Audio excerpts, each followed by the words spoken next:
So it's been a while since we've done a video on anything right now. I started recording for this video like 2 weeks ago, and then more things came up and I ran out of time to work on the 110. As of right now, the project is actually already done. I just decided to delete all my early clips and start over. So today we're doing springs, rear shock on the 110, and the forks are done in kind of a lazy way, but they're quick. You can get this done within under an hour. I took a lot longer just because I was fumbling with the phone and I've never messed with this stuff before. So that being said, let's continue. If you guys are looking to do the same thing that I'm doing, these are the parts. I didn't end up using the dust shields because I planned on getting my lowers powder coated at some point, and same with the fork oil. That's more than enough fork oil to be able to do my forks in the future when I get that done. And then you got your DNM, rear shock, 250 pounds, interchangeable, and fork spacer, and then your fork spring. And those are all of your part numbers you would need for such a thing. By no surprise, you gotta take off your seat. Maybe try to do this with one hand in one shot. And then, my God, I think my Xbox just turned itself on again. Yeah, it's about to. And now you have full access to your OEM shock. From what I've been told, the DNMs go on smoothly on KLXs. They can fit just like factory, but the CRFs have to be flipped backwards, or you have to make some modifications to the top mount, but we got life easy.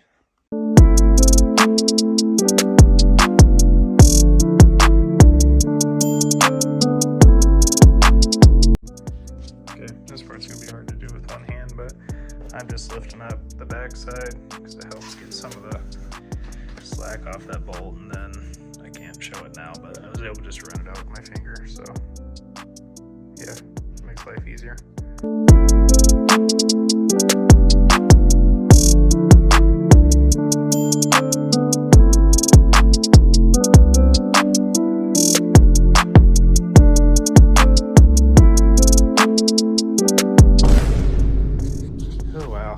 Thing's sneaky. It's a little hard to get in there, but I didn't get the tool to actually adjust the height, and this stock or this shock comes just a little bit taller than stock does, so that's okay. It's just roughly set in there. I don't have bolts, so next time you'll see it, everything will be put back together. But for this, now this is sitting obviously too high into the perch for it. It'll come back down, but fast and rebound, I believe, should be on top. And down here is going to be your bottom. Kinda. I think I have it upside down. Okay, so this is correct. Your once mounted rebound will be down here, adjustable. Okay, so now we got that top mount and everything figured out. I did take this side loose just so I could fit my ratchet back in there again, and then got the lower one down. When I got it out of the box, the rebound was already set to the fastest setting.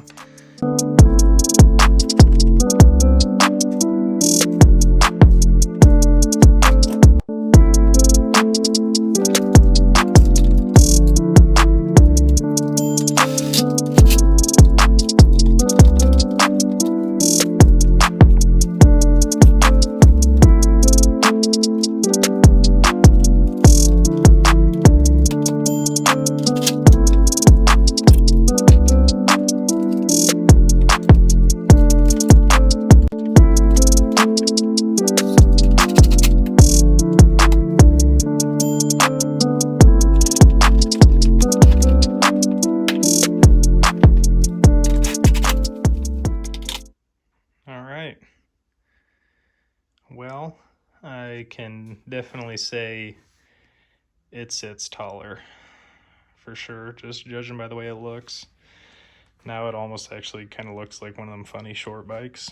So it's almost like I need that extended swing arm now just to keep it from looking too goofy. I really need to get a tripod. I've been sitting here fighting the damn phone trying to get a good angle, but watch. Yeah, see? Okay, well, I think we are going to get started on our springs, and if you have a Klx110 then you got spacers that come with this kit because the bike, yeah, they're taller, so.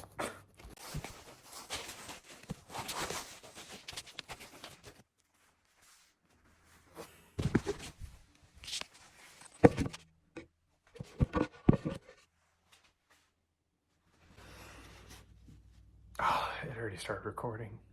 I'm just gonna leave some of these bloopers in. Maybe it'll make somebody laugh. I'm gonna flip the bike around and hopefully the phone stays where it's at and you guys can see a little bit of the process, but that part I'll go fast forward on so this doesn't turn into a 30-minute video.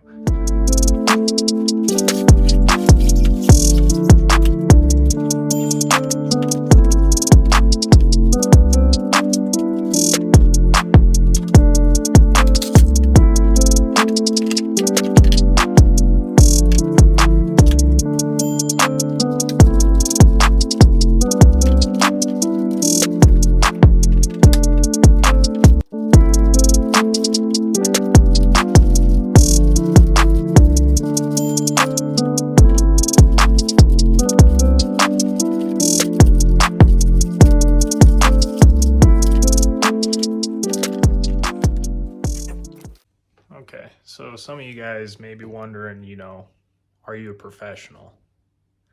And the answer is yes. Yeah, I watched a YouTube video once on this about a month ago. So, speaking of that YouTube video, what we should expect is take these caps. Wow, those come out way freaking easier than I thought they would. Okay, so you can push these little caps down at the top and they just have this little itty bitty retaining clip in there. And I'm gonna pray to God that I don't ruin those because I don't have new ones. So basically you press them down, get your retaining clip out, and then take like a rag or something, cover up the two holes and just compress the forks and the cap will pop out. And then you can pull your spring out.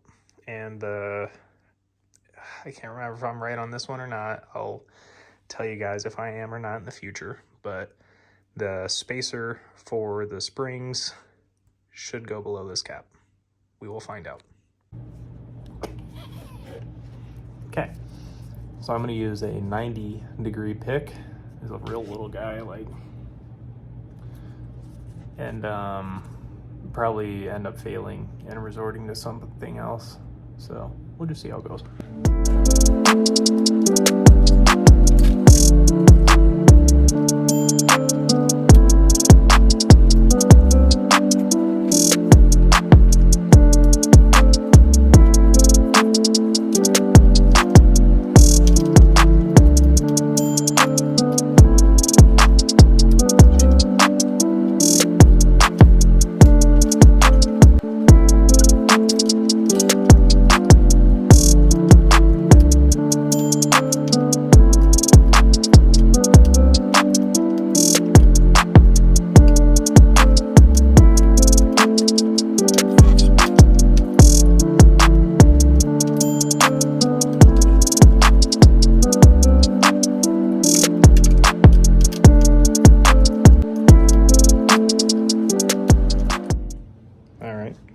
After many casualties, I finally got one.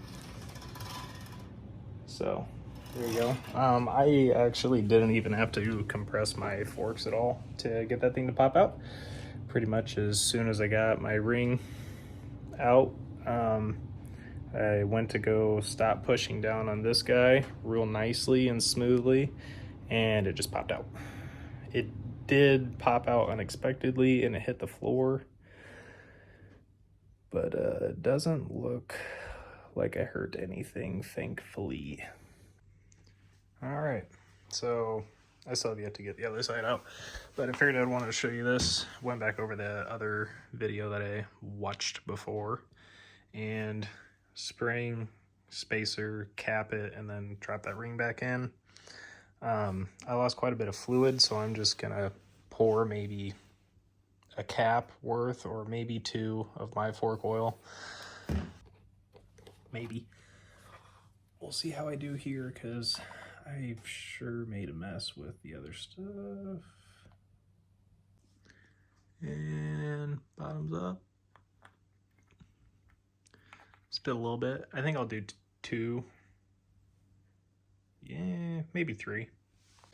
All right, so I did about 2.5 because I had quite a bit of oil on this spring and I spilled a lot too. There's a bunch of dirty rags sitting all over. But, so we got these guys. Ooh, spin around real quick. Get our spacers. All right, so the whole reason that we need a spacer is because this is a 110L and the spring kit is for both 110s and 110Ls. So when I pulled out my stock spring, it sat at about this height. So this one obviously is sitting much deeper in there. Spacer, and I'll try to get all this on video for you. This is about as good of an angle as you're gonna get.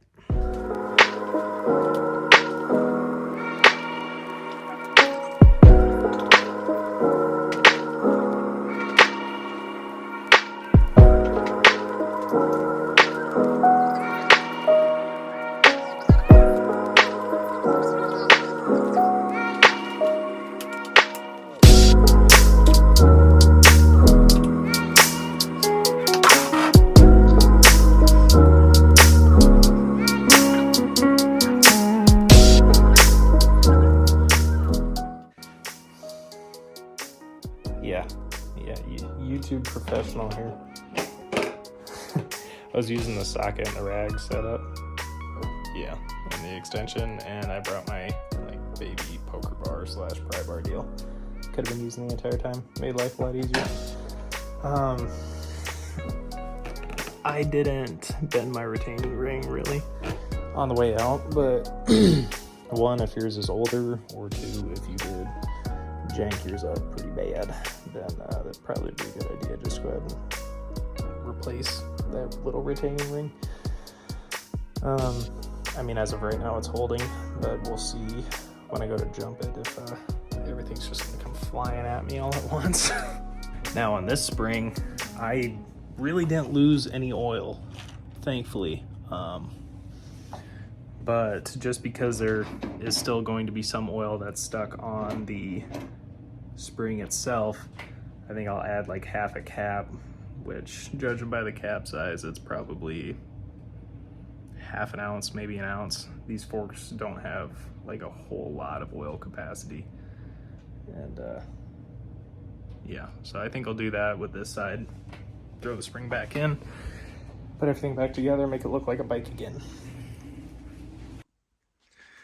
All right, well, everything's all said and done. I got my second side done a lot easier. It does look like it sits a little bit taller both now, front and back. So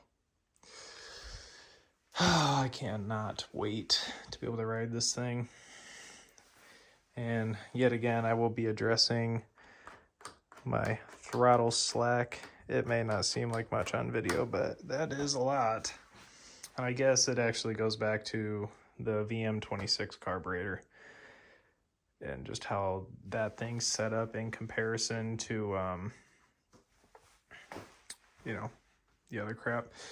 An easy quick fix would be running like an additional spacer at the top of the carburetor, so just so it takes up a little bit more of that cable, because the sheathing is too short for the how long the cable actually is with the stock housing, and I heard with the PAX billet throttle tubes that they have the same problem. So at some point I'll get that figured out. It's not a big deal at this moment, but I'll get it taken care of eventually. But I cannot wait to get you guys videos of this thing running. Well, it runs, but riding. I'll have to get a GoPro sometime soon. But for now, deuces.